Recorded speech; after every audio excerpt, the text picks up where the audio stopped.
بسم اللہ الرحمن الرحیم والصافات صفا، قسم ہے ان فرشتوں کی جو صف بستہ ہیں قطار باندھ کر۔ قسم ہے ان فرشتوں کی جو صف بستہ ہیں۔ صف بستہ ہیں یعنی سیدھی صفوں میں ہیں، صفاً قطار باندھ کر، قطار باندھ کر۔ فالزاجرات زجراً، قسم ہے ان فرشتوں کی جو ڈانٹنے والے ہیں جھڑک کر، جو ڈانٹنے والے ہیں زجراً جھڑک کر۔ فالتالیات ذکرا، اور قسم ہے ان فرشتوں کی جو تلاوت کرنے والے ہیں نصیحت کی، تلاوت کرنے والے ہیں نصیحت کی۔ دیکھیں یہ جو قسمیں بیان ہو رہی ہیں، اب اس میں یا تو یہ قسمیں ہیں فرشتوں کے بارے میں، اور یا دوسرا قول ہے مجاہدین کے بارے میں، اور یا نمازیوں کے بارے میں۔ تو پہلا قول اگر یہ فرشتوں کے بارے میں ہو تو مطلب ہے قسم ہے ان فرشتوں کی جو صف بستہ قطار میں کھڑے ہوئے ہیں، کہ وہ اللہ کے حکم کو سننے کے لیے فرشتے قطاروں میں کھڑے ہوئے ہیں۔ اللہ کی طرف سے جو بھی حکم آتا ہے فرشتے فوراً ہی اس حکم کو سن لیتے ہیں اور اس حکم کو پورا کرتے ہیں۔ اور یہ نمبر دو، یہ قسم ہے مجاہدین کی کہ جو جہاد میں اللہ کے حکم کے ساتھ لڑنے والے ہیں، صفیں باندھ کر سیسہ پلائی ہوئی صفوں کی صورت میں لڑتے ہیں۔ اور یہ نمبر تین، یہ ان نمازیوں کے لیے کہ جو نمازی نماز میں کھڑے ہوتے ہیں، صف باندھے ہوئے ہوتے ہیں، قطار کے ساتھ کھڑے ہوتے ہیں۔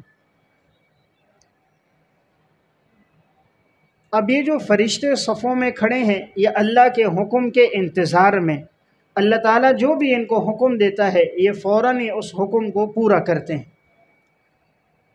صف باندھنا یہ تہذیب کی طرف اور مہذب قوم کا اشارہ ہوتا ہے۔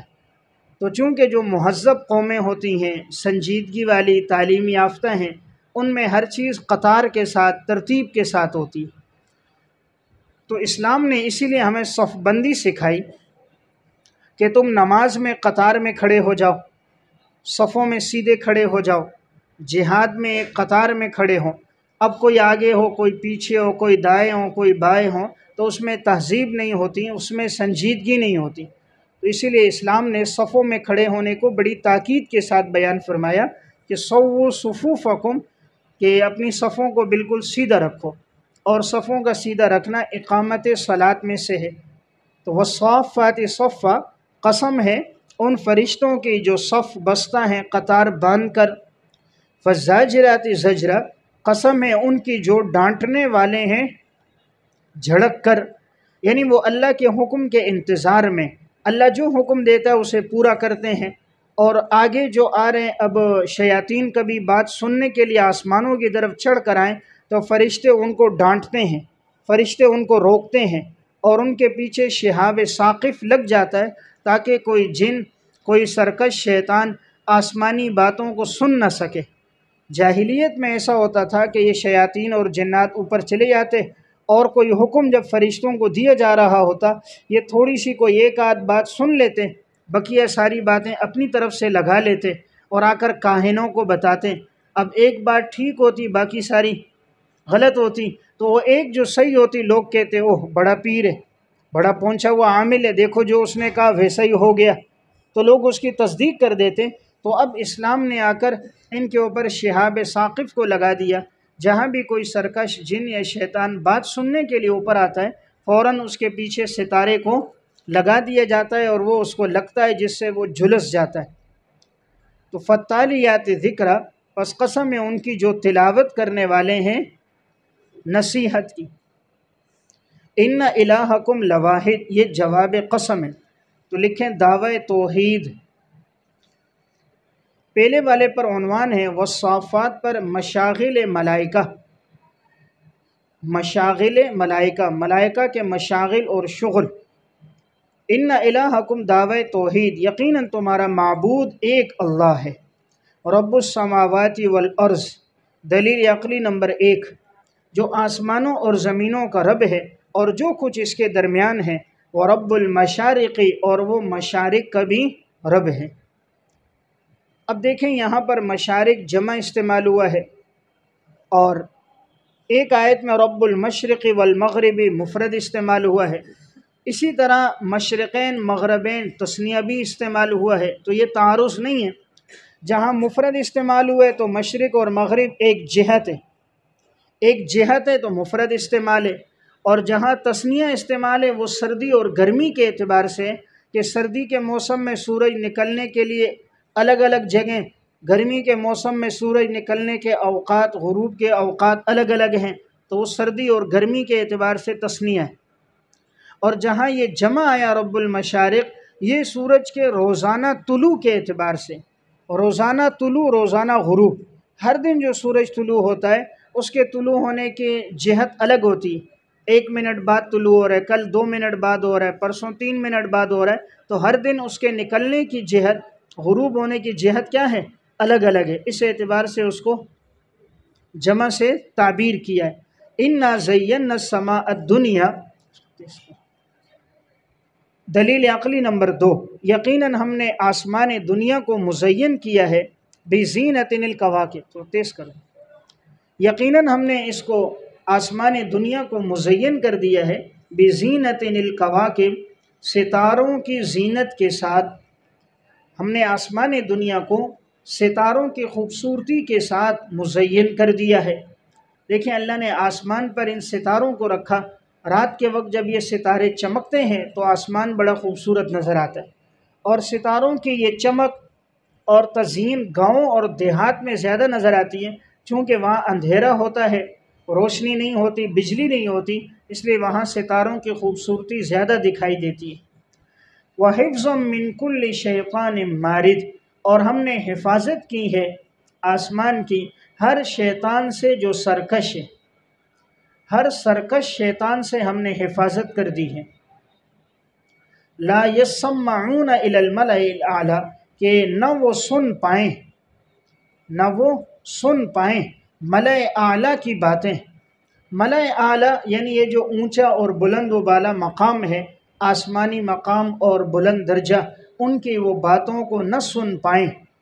وَيُقْذَفُونَ مِن كُلِّ جانب، اور پھینکے جاتے ہیں ان پہ ہر جانب سے، پھینکے جاتے ہیں، بمباری کی جاتی ہے ان پر ہر جانب سے، دحوراً ان کو بھگانے کے لیے، بھگانے کے لیے، وَلَهُمْ عَذَابٌ وَاصِبٌ، اور ان کے لیے عذاب ہوگا ہمیشہ کا، عذاب ہوگا ہمیشہ کا۔ اللہ تعالیٰ نے ان کے اوپر مقرر کر دیا ہے فرشتوں کو، جیسے یہ اوپر آتے ہیں تو ان پر آسمان دنیا پر ان پر بمباری کی جاتی ہے، ان کو مارا جاتا ہے اور ان کو دھتکارا جاتا ہے۔ إِلَّا مَنْ خَطِفَ الْخَطْفَةَ، مگر جو اچک لے کوئی بات، اچک لینا، خطفہ اچک لے، اچکنا اصل میں کہتے ہیں جس طرح کوئی چیل ہے، کوئی چیز زمین پہ ہوتی ہے، چیل آتی ہے اچانک تیزی سے اٹھا کے چلی جاتی ہے، تو یہ کہتے ہیں اخذ السرعۃ، اخذ الشیء بسرعۃ، کسی چیز کو جلدی سے لے لینا۔ اچکنا کس کو کہتے ہیں؟ اخذ الشیء بسرعۃ، کسی چیز کو جلدی سے لے لینا۔ تو وہ یہ جلدی سے اگر کوئی بات اس طرح اچک لے، کوئی بات ان کے کانوں میں پڑ جائے، فَأَتْبَعَهُ شِهَابٌ ثَاقِبٌ، پس پیچھے سے آ جاتا ہے ایک شعلہ چمکتا ہوا، پیچھے سے ایک شعلہ آتا ہے ان کے لیے ایک چمکتا ہوا، یعنی آسمان دنیا پر اللہ نے اتنا پہرا لگا لیا ہے، کوئی نہیں آ سکتا۔ اگر کوئی سرکش جن یا شیطان کوئی بات آنے بھی لگے تو شہاب ثاقب سے اس کو مارا جاتا ہے، وہ سن نہیں پاتا، اگر سن لے کوئی ایک آدھ بات اچک کے سن لیتا ہے، باقی باتیں نہیں سن سکتا۔ فَاسْتَفْتِهِمْ زجر، بس آپ پوچھئے ان سے، اہم اشد خلقا، کیا ان کا پیدا کرنا زیادہ سخت ہے، امن خلقنا، یا وہ جسے ہم نے پیدا کیا، یعنی ان چیزوں کا پیدا کرنا زیادہ سخت ہے یا انسان کا پیدا کرنا؟ جب ہم ستاروں کو، آسمان کو، زمین کو، پہاڑوں کو ہم نے پیدا کیا، ہم اس سے نہیں تھکے، وہ ہمارے لیے کوئی مشکل نہیں ہے، تو اس انسان کو دوبارہ پیدا کرنا بھی ہمارے لیے کوئی مشکل نہیں۔ انا خلقناہم من طین لازب، یقیناً ہم نے انسانوں کو پیدا کیا ہے چپکنے والی مٹی سے۔ طین مٹی، لازب چپکنے والی، جو مٹی آپس میں چپک رہی ہے اس سے ہم نے چپکنے والی مٹی سے ہم نے اس کو انسان کو بنایا۔ بل عجبتا، بلکہ آپ تعجب کر رہے ہیں، یعنی آپ کو تعجب ہو رہا ہے۔ اس کے بعد معذوف ہے، من تکذیبہم، آپ کو ان کے جھٹلانے پر تعجب ہو رہا ہے۔ ویسخرون، اور وہ لوگ تو مذاق اڑا رہے ہیں، آپ کو ان کے جھٹلانے پہ تعجب ہو رہا ہے، یعنی آپ تو ان کو شریعت کے پیغامات دے رہے ہیں، بجائے یہ کہ یہ لوگ ایمان لے کر آئیں، یہ لوگ آگے سے اس کا مذاق اڑاتے ہیں۔ وَإِذَا ذُكِّرُوا، اور جب انہیں نصیحت کی جاتی ہے تو لا يذکرون، وہ نصیحت قبول نہیں کرتے، نصیحت قبول نہیں کرتے۔ وَإِذَا رَأَوْا آیَةً، اور جب دیکھتے ہیں کوئی نشانی تو یستسخرون، تو اس کا مذاق اڑاتے ہیں۔ جب بھی کوئی نشانی اور علامت دیکھتے ہیں بجائے ایمان لانے کے مذاق اڑاتے ہیں۔ وقالو ان ھذا، شکوہ، اور کہتے ہیں نہیں ہے یہ الا سحر مبین، مگر واضح جادو ہے، مگر واضح جادو ہے۔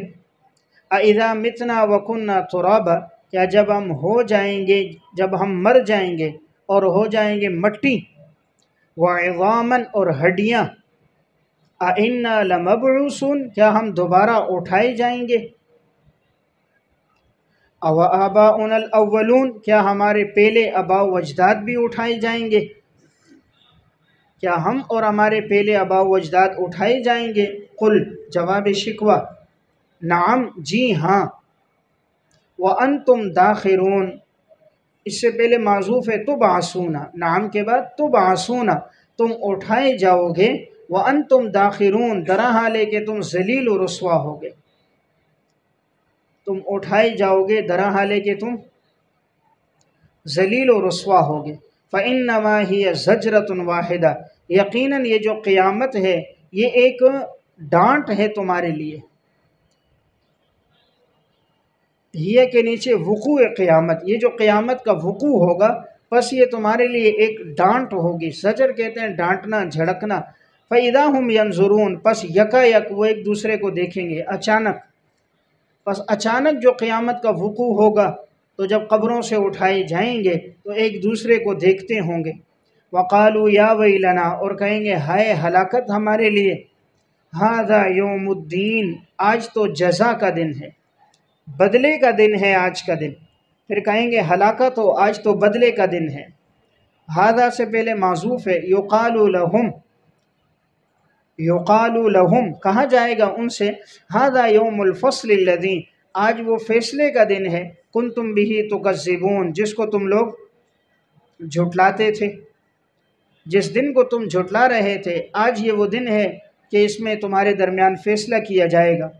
احشر الذین ظلموا، کیفیت حشر، کیفیت حشر، پس فرشتوں کو کہا جائے گا اکٹھا کرو ان لوگوں کو، احشرو، اکٹھا کرو، جمع کرو ان لوگوں کو، الذین ظلموا، جن لوگوں نے ظلم کیا، وازواجہم، اور ان کے جوڑوں کو بھی، جوڑے ہم مثل، ان کے جوڑوں اور ہم مثلوں کو بھی جمع کرو، وما کانوا یعبدون، اور جس کی وہ لوگ عبادت کرتے تھے، عبادت جیسے اصنام، بتوں کی، جن بتوں کی اور غیر اللہ کی عبادت کرتے تھے ان کو بھی جمع کیا جائے گا۔ تو جو کفار تھے جن کی یہ عبادت کر رہے تھے، جن بتوں کی تھی، تاکہ ان کو حسرت اور زیادہ ہو کہ ان کے معبودان باطلہ بھی ان کے ساتھ جل رہے ہوں گے، من دون اللہ، اللہ کے علاوہ، فاہدوہم الی صراط الجحیم، پس ان کی رہنمائی کی جائے گی جہنم کے راستے کی طرف۔ رہنمائی کرنا مراد ہنکا کے لے جانا، ان کو پیچھے سے ہنکا کے لے جایا جائے گا، چلو چلو، جیسے جانور کو پیچھے سے چرواہا ہنکاتا ہے اس طرح ان کو بھی ہنکا کے جہنم کی طرف لے جایا جائے گا۔ پھر یہ جہنم کے قریب ہونے لگیں کہیں گے وقفوہم، ٹھہراؤ ان کو، ٹھہراؤ، ٹھہراؤ ان کو، روکو، انہم مسئولون، ان سے باس پرس کی جائے گی، پوچھا جائے گا، ان سے باس پرس کی جائے گی، سوال کیا جائے گا۔ اب جیسے جہنم کے قریب ہوں گے، چلتے چلتے ایک دم روک لو، اب ڈر جائیں گے، پتہ نہیں کیا ہو رہا ہے، پھر ان سے باس پرس اور تفتیش شروع ہوگی۔ ما لکم لا تناصرون، تشریح ہے سوال۔ اب کیا باس پرس ہوگی، اس کی تشریح ہے، کہا جائے گا ما لکم، کیا ہوا تمہیں، لا تناصرون، ایک دوسرے کی مدد کیوں نہیں کرتے ہو، کیا ہوا تمہیں، ایک دوسرے کی مدد کیوں نہیں کرتے؟ دنیا میں تو ایک دوسرے کی مدد کرتے تھے۔ بل ہم الیوم مستسلمون، بلکہ آج کے دن وہ فرما بردار بن کر کھڑے ہوں گے۔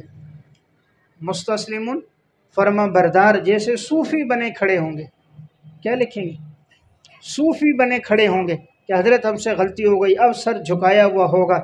وَأَقْبَلَ بَعْضُهُمْ عَلَى بَعْضٍ، بعض پر متوجہ ہوں گے، يَتَسَاءَلُونَ، اور ایک دوسرے سے سوال کریں گے، ایک دوسرے کی طرف متوجہ ہوں گے اور سوال کریں گے۔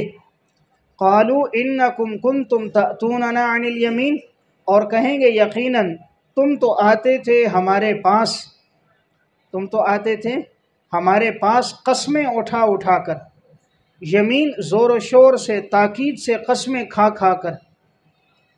تو قالو کے نیچے تابعین، یہ تابعین کہیں گے، جو پیروی کرنے والے تھے نا، وہ کہیں گے اپنے متبوعین سے کہ تم تو دنیا میں ہمارے پاس آتے تھے اور ہمارے سامنے تم بڑی زوردار قسمیں کھاتے تھے کہ تم لوگ حق پر ہو۔